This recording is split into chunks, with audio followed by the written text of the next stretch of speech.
Joan Didion, The Year of Magical Thinking, the play.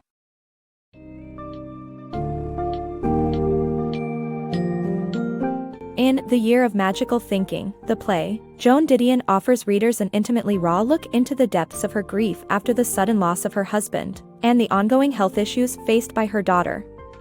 Delving into the complexities of love, loss, dependency, and the challenges in accepting the fragile nature of life, this book's summary captures the essence of Didion's journey through a tumultuous year. As you encounter the highs and lows of their experiences, and traverse the web of memories and emotions that link Joan to her husband, you will explore powerful themes of connection, absence, and acceptance.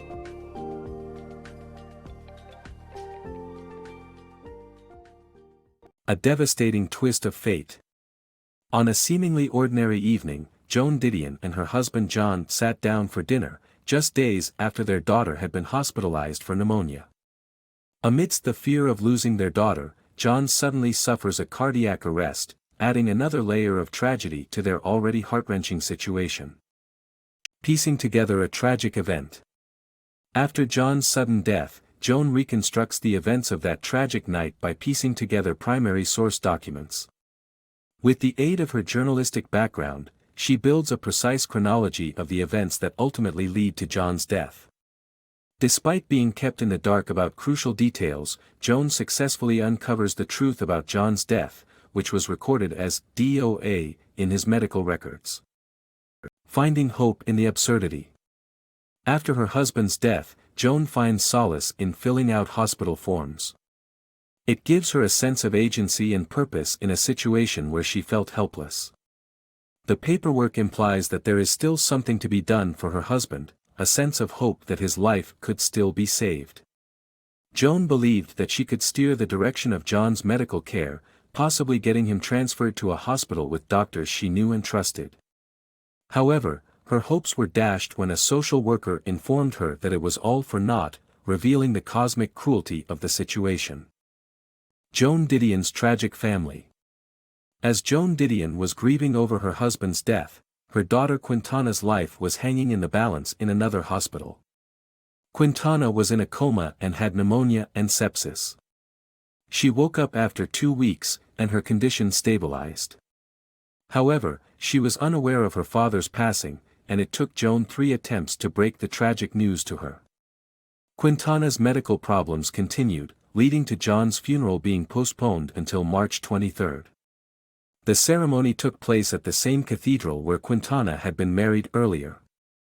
In the next part of the story, we will examine the significance of these associations. The intricate webs of life. Joan's life with her husband, John, was a richly textured fabric woven together by a complex network of invisible threads.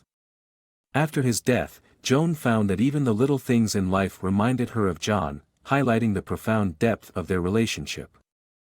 The vortex effect of grief.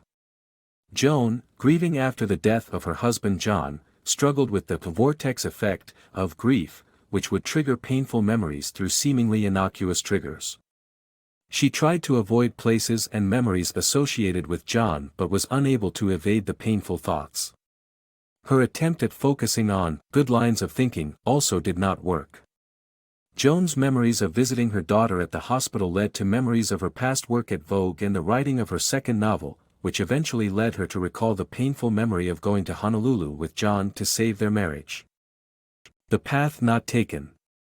In her memoir, Joan recounts her decision to work for Life magazine instead of going to Saigon to cover the Vietnam War, which she regrets as a pivotal moment that split the paths of her and her husband, John. The alternate path represents the unknown, and in her state of grief, Joan engages in magical thinking, wondering if she had taken that path, would it have led to John's death? This thought process adds guilt to her pain and distorts her perceptions of the past and present. Coping with grief. In the year following her husband's death, Joan engaged in magical thinking to avoid accepting and processing her loss. She believed she could have prevented or reversed his death in the past and present. She found it challenging to clear John's belongings, and the thought of getting rid of his shoes stopped her, thinking he would need them to return home. Reading his obituaries made his death feel real, so she avoided them. Her magical thinking prolonged her grief, but writing her memoirs helped bring closure and reduced the thought's power. A tragic inheritance.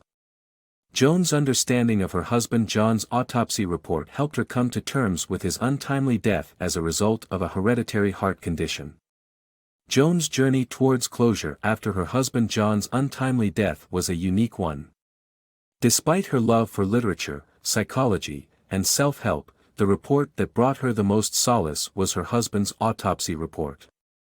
The report revealed that John had a severe stenosis in his left anterior descending artery, also known as the LAD, which narrowed by 95%. The LAD is known as the widowmaker due to its high risk of fatality, even to those with heart problems in their family history. Joan was struck with the realization that John had inherited a defective heart from his parents that was doomed to fail. She came to terms with the fact that there was nothing she or anyone could have done to save him. Although the knowledge did not take away the pain of her loss, it granted her peace of mind and exonerated her from any blame. Joan found solace in the autopsy report despite her assumption that literature, psychology, or self-help was the key to her redemption. John's story highlights how sometimes key information is found in the most unexpected places. Understanding grief.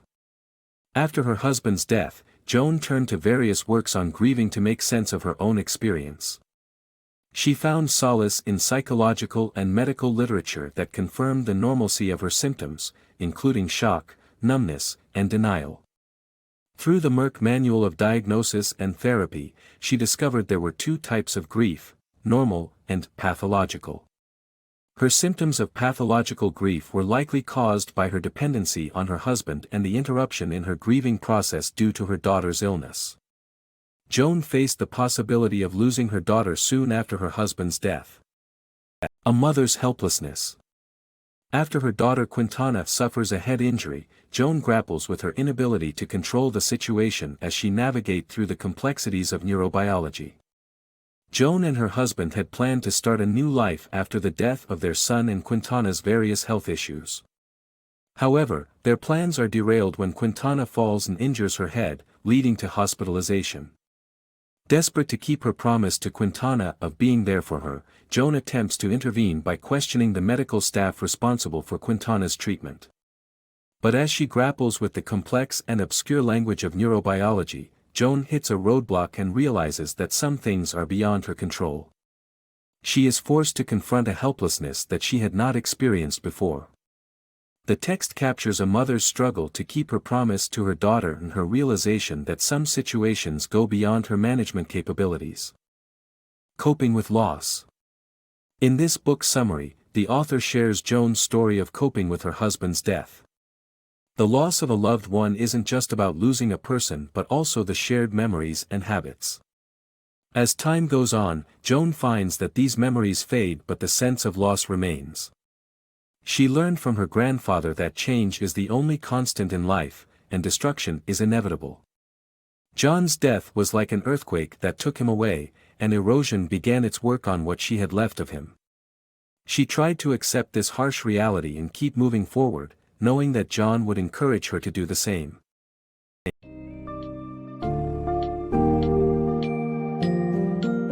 In this powerful examination of grief, love, and healing, Joan Didion explores the vulnerability of life, the limits of control, and the deep connections that make us human. Through her memoir, readers learn that memories and habits may fade, but they never truly vanish, leaving remnants of the lost relationships that continue to inform and shape our lives. Although there is no fairy tale happy ending, Didion finds a fragile solace in accepting the transience of existence and the importance of moving forward. This deeply engaging book leaves us with the understanding that, despite the inevitable heartaches life may bring, strength can be found in the journey of letting go and continuing to live.